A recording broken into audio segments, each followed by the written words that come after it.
madness, yet there is method in it. So was the code written by William Shakespeare, author of the masterpiece Hamlet.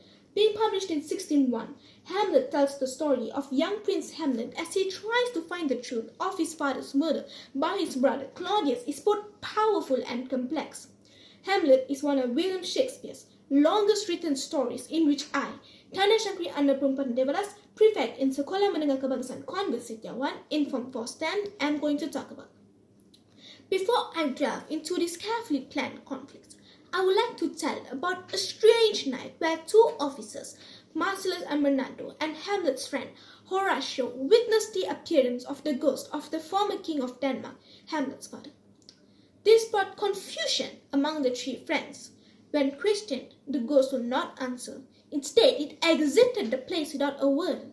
Immediately, Horatio told of these happenings to Hamlet, who is still mourning the loss of his father, and is disgusted with his mother's lack of loyalty to her dead husband after knowing that his recently widowed mother married Claudius, the former king of Denmark's brother, right after her husband's funeral. One night, Hamlet waited together with the two officers and Horatio, and this time, when the ghost reappeared, it spoke to Hamlet. It claimed to be Hamlet's father, told him how it was murdered by his very own brother, and later tells Hamlet to avenge the murder of his father by killing the new king. Hamlet, upon hearing this, swears vengeance for his father and formed a plan while he tests the truth of the ghost's allegations. He feigned madness, rejects Ophelia, whom he is supposed to marry, offended the king and queen on many occasions, and contemplates life and death. The king now, fearing for his life, devises plots to kill Hamlet. He sent two of Hamlet's old friends, Rosencrantz and Guildenstern, to find out the truth in Hamlet's sudden change in behavior. When a group of traveling actors, whom Hamlet happens to know well, arrived at the same time, Rosencrantz and Guildenstern came. Hamlet took this advantage to write his own play, which mimics the murder of the former king of Denmark. While watching the play, Claudius felt provoked and stormed out in the middle of the play. At the end of the story, Claudius formed a plan to kill Hamlet in a duel. He and Latus, the son to the dead Lord Chamberlain, plotted the plan together carefully so it would look accidental. They planned to either poison his cup or stab him with a poison blade. But unfortunately, the plan went amiss when the queen drank from the poisoned cup and died. Both Hamlet and Latus were wounded with the poison blades, and after confessing the truth to the duel, Latus died.